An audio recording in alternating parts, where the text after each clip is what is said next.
بالله من الشيطان الرجيم.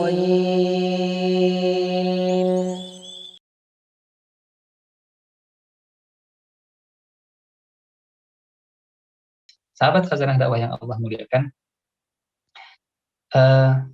selesai sholat fardu subuh dalam hal ini,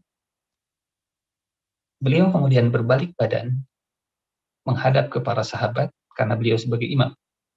Dan ini jadi sunnah bagi seorang imam, ya.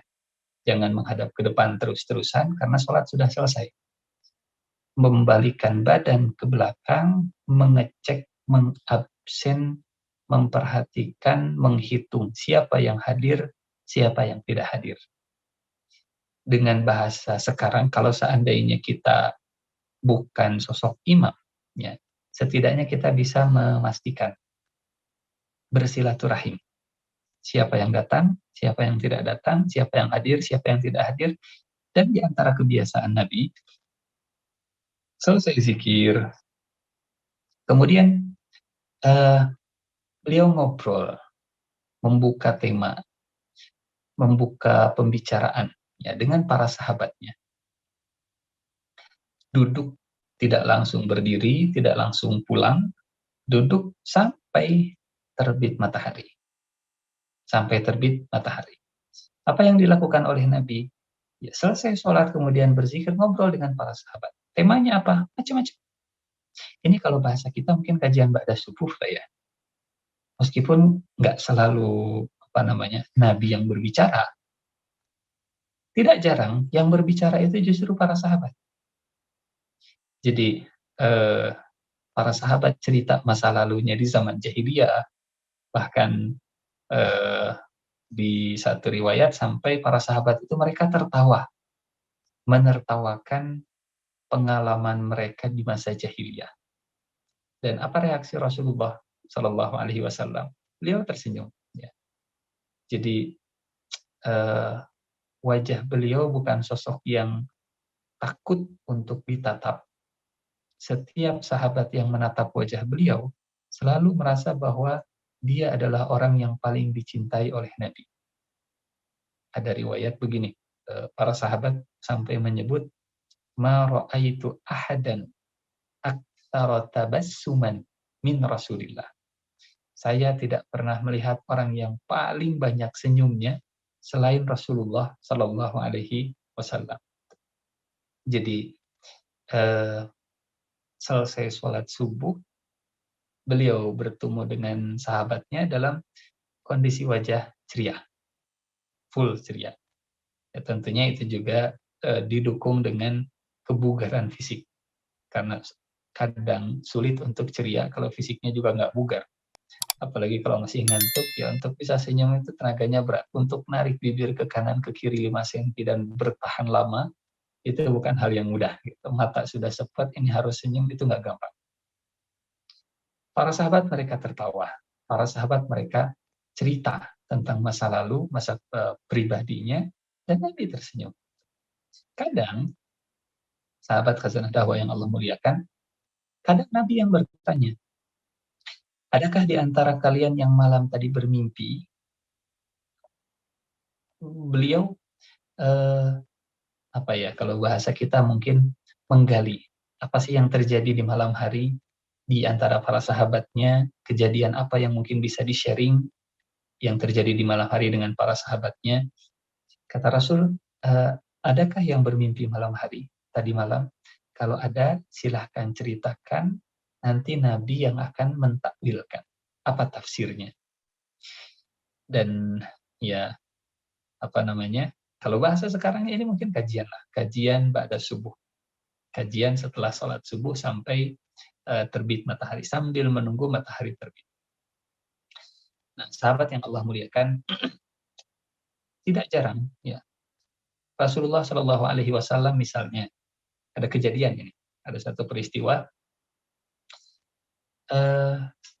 malamnya ada tamu dan Rasulullah di rumahnya, beliau tidak punya suguhan, nggak punya makanan untuk disuguhkan ke tamu.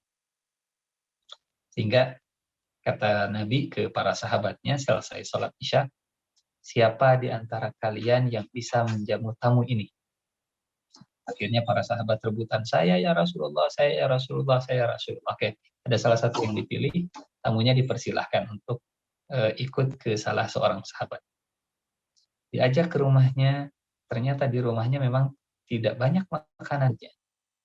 Ya, hanya makanan yang cukup untuk keluarganya. Sehingga kata sahabat ini, tidurkan anak-anak, jangan sampai mereka ingat makan, karena kita kedatangan tamu Rasulullah Sallallahu Alaihi Wasallam. Kemudian tamunya dipersilahkan masuk, makanannya disajikan, dan lampunya dimatikan. Supaya tamu ini dia nyaman untuk makan. Karena nggak akan nyaman tamu kalau tuan rumahnya nggak ikut makan. Jadi tuan rumahnya kelaparan, tapi tamunya kekenyangan. Kemudian bermalam,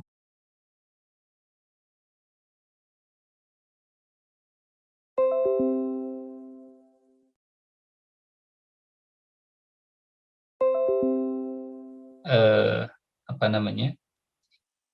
Setelah terbit matahari, ini dalam riwayat Tirmidzi, selang beberapa saat kemudian sholat 2 rakaat. Sholat 2 rakaat. Sebagian menyebutnya sholat syuruk, ya. Sebagian menyebutnya sholat duha yang disegerakan. Ala kulli hal, apapun sebutannya, tapi dikerjakan setelah matahari terbit, beberapa saat setelah matahari terbit. Dan dalam keterangannya Rasulullah menyebutkan ganjarannya yang melakukan seperti itu, duduk setelah sholatnya, menunggu terbit mataharinya, kemudian sholat 2 rakaat, ia akan mendapatkan ganjaran pahala umroh sempurna, sempurna, sempurna. Tamah, tamah, tamah. Kalau hari ini visa masih ditutup, ya, tiket pesawat juga belum masih belum ada kesempatan untuk berangkat, umrohnya tidak bisa, pahala umrohnya tetap bisa. Visanya belum dibuka, tapi pahalanya masih bisa kita dapatkan dengan cara seperti tadi. Dengan cara seperti itu. Nah, kemudian setelah bangkit ya dari tempat duduknya, apa yang dilakukan Nabi? Beliau keluar dari masjid. Kemudian beliau mengunjungi istrinya, atau lebih tepatnya istri-istrinya. Ya, mohon maaf, istri-istrinya.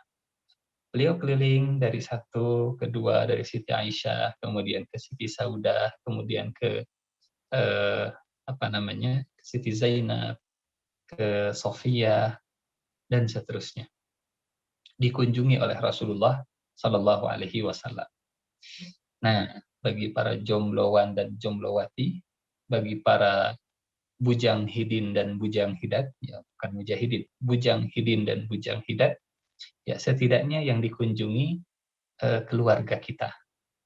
Kalau sedang ngekos, ya kita silaturahmi keliling ke tetangga kita, kerabat kita, sahabat kita. Kalau nggak mau dikunjungi, ya kalau bahasa sekarang mungkin ya, kalau memang sulit untuk bertemu, kita buka HP, kita buka WA, kita ngecek WA yang masuk kemarin yang belum dibaca siapa saja, kita balas, kita say hello, dan seterusnya. Itu kalau nggak memungkinkan untuk tatap muka. Keliling Nabi, dan ada kejadian. Juwairiyah, istrinya Rasulullah Sallallahu Alaihi Wasallam. Jadi diceritakan Nabi itu malam itu bermalam di Siti Juwairiyah. Saat Nabi mau keluar, Siti Juwairiyah itu sedang berzikir. Subhanallah, subhanallah, subhanallah. Mengumpulkan batu. Selesai dari masjid, ngobrol dengan para kajian subuh, kalau bahasa kita hari ini, kemudian berkunjung dan melihat Juwairiyah, ternyata Juwairiyahnya masih duduk dengan zikir yang sama. Subhanallah, subhanallah, subhanallah, subhanallah. Ya, soleh memang. Rajin memang, luar biasa semangat ibadahnya. Tapi Nabi ingin mengajarkan ya, satu amalan yang nilainya sama, tapi effortnya bisa lebih ringan. Kata Nabi ke istrinya, ke Siti Juwairiyah, wahai Juwairiyah, aku membaca 4 kalimat yang diulang 3 kali, dan itu setara dengan yang kau baca dari sejak awal bangun, sholat subuh, sampai aku kunjungi lagi sekarang. Gitu. Jadi, Juwairiyah penasaran, kok bisa ya Rasulullah? Saya banyak batu yang dikumpulkan bolak-balik, sementara engkau hanya 4 kalimat diulang 3 kali. Apa ya Rasulullah? Ajarkan saya. Kata Nabi, ucapkanlah, Subhanallahi wa bihamdihi, adada khalqihi, wa ridha nafsihi, wa zinata arshihi, wa midada kalimati. 4 ya.